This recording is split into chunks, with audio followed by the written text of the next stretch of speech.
சுவாசம் டிவி நேயர்களுக்கு இனிய ஸ்ரீராம நவமி நல்வாழ்த்துக்கள். ராமர் அப்படின்னாலே நமக்கு தெரியும், பரமான்ம நிலையை அடைந்தவர் அப்படின்னு சொல்லிட்டு இன்றைக்கி அந்த ராமரோட எனர்ஜியோட நம்ம கனெக்ட் ஆகி நிறைய நேரம் தியானத்தை கண்டிப்பாக செய்ய வேண்டும். ராமர் அப்படின்னாலே ஆற்றல், ராமர் அப்படின்னாலே மிகப்பெரிய ஒரு சக்தி அப்படின்றது நமக்கு தெரியும். ராமாயணத்தில் நம்ம படிச்சிருக்கோம். விஷ்ணுவின் 7வது அவதாரமான ராமர் பிறந்த தினத்தை ஹிந்துக்களின் முக்கிய பண்டிகையாக ஸ்ரீராம நவமி என்று கொண்டாடுகிறோம். இது சுக்லபக்ஷ நவமி திதியில், சைத்திர மாதத்தில் வரும் சுக்லபக்ஷ நவமி திதியில் ராமர் அவதரித்ததாக கூறப்படுகிறது.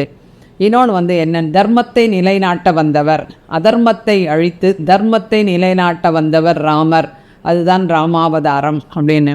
இன்னொன்று அஷ்டமி நவமி அப்படின்ற 2 அந்த திதிகள் வரும். தேவதைகள் என்ன பண்ணாங்களாம், பெருமாள் கிட்ட போய் எங்கள் எல்லா திதிகளையும் நல்லது பண்ணுறீங்க, எங்கள் 2 அஷ்டமி நவமின்னு சொல்லும்பொழுது அது நல்ல நாள் இல்லைன்னு ஒதுக்கி வைக்கிறீங்க அப்படின்னு சொல்லி ரொம்ப வருத்தப்பட்டு கேட்கும் பொழுது பெருமாள் என்ன சொன்னாராம், அந்த நாளையும் கொண்டாட வைக்கிறேன் என்று அஷ்டமியில் கிருஷ்ணாவதாரமும் நவமியில் ராமாவதாரத்தையும் கொண்டு வந்தார்.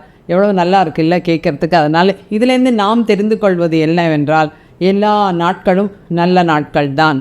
நாம் எப்படி இருக்கிறோம், இதுதான் ஒரு முக்கியமான ஒரு விஷயம். இன்னொன்று அன்றைக்கி எல்லோரும் என்ன பண்ணுவாங்க, ராமர் படத்தை வச்சு பூஜை பண்ணி துளசி மாலை போட்டு எல்லாம் பண்ணுவாங்க. எல்லாமே செய்யுங்க, அது உங்கள் நம்பிக்கை.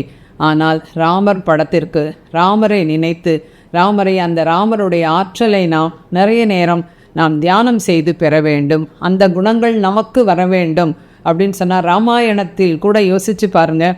ஹனுமார் வந்த பிறகுதான் சுந்தர காண்டம், அதற்கு முன்னால் யுத்த காண்டம். அப்போ யோசித்து பாருங்கள், ஹனுமன் யார், வாயுபுத்திரன். ஹனுமன் யார், பவனபுத்திரன். எப்போ பாரு ராமா ராமா ராமானே சொல்லின்னு இருப்பார். அவர் நெஞ்ச பிளந்தா அதுக்குள்ளே ராமர் இருப்பார் அப்படின்னு நம்ம ஃபோட்டோஸ்லாம் கூட பார்த்துருக்கோம். அப்போ அந்த நம்ம என்ன பண்ணணும்னா, நம்மளுடைய சுவாசத்துடனே இணைந்து நம்ம அந்த ஆற்றலை நிறைய நேரம் தக்க வைத்து கொள்ள வேண்டும். இன்று எல்லாருமே மிதாகாரத்திலிருந்து கொஞ்சம் விரதம் அனுஷ்டிக்கலாம். நம்ம அன்றைக்கி என்ன பண்ணுவாங்கன்னா, பானகம், நீர்மோர் இதெல்லாம் நைவேத்தியம் பண்ணுவாங்க. இதனோட அர்த்தம் என்ன அப்படின்னா, இக்கோடை காலத்தில் ராமர் பிறந்தார். கோடை காலத்தில் பிறந்ததுனால ரொம்ப உஷ்ணம் அதிகமாக இருந்ததால் தசரதன் வந்தவர்கள் அத்தனை பேருக்கும் நீர்மோர் பானகம் விநியோகம் செய்தார். செருப்பு எல்லாமே கொடுத்தாராம், ஏன்னா கால் சூடும் அப்படின்னு சொல்லிட்டு. இதுதான் அதனோட இது. ஏன்னு கேட்டால், உடல் குளிர்ச்சியாக இருப்பதற்கு இந்த பானகத்தில் எவ்வளோ நல்ல விஷயங்கள், வெல்லம், சுக்கு, எலுமிச்சம்பழம், கொஞ்சோண்டு உப்பு, எல்லா சுவைகளும் அதில் அத்தனை சத்து. ஏன்னு கேட்டால், ரொம்ப டயர்டாக இருக்கா, அவர் கொஞ்சோண்டு பானகம் குடிங்க, நல்ல ஒரு எனர்ஜியாக இருப்பீங்க. அந்த அளவிற்கு ஒரு எனர்ஜி மிக்க ஒரு பானம் அந்த பானகம் அப்படின்றது. நீர்மோர் நமக்கு தெரியும், குளிர்ச்சி. அதனால்தான் அதை நம்ம எல்லாருக்கும் கொடுத்தாங்க.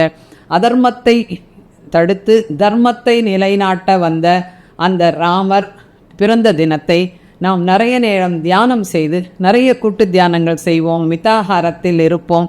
இன்றைக்கி ராமாயணம் படித்து நிறைய விஷயங்களை தெரிந்து கொள்வோம். தியானத்தினால் மட்டும்தான் ஞானம் பிறக்கும். இந்த ஸ்ரீராம நவமி நமக்கு நல்ல ஒரு ஆற்றல் மிக்க நாளாக இருக்க வேண்டும் என்றால் தொடர்ந்து தியானம் செய்வோம், ஞானம் பெறுவோம். நன்றி.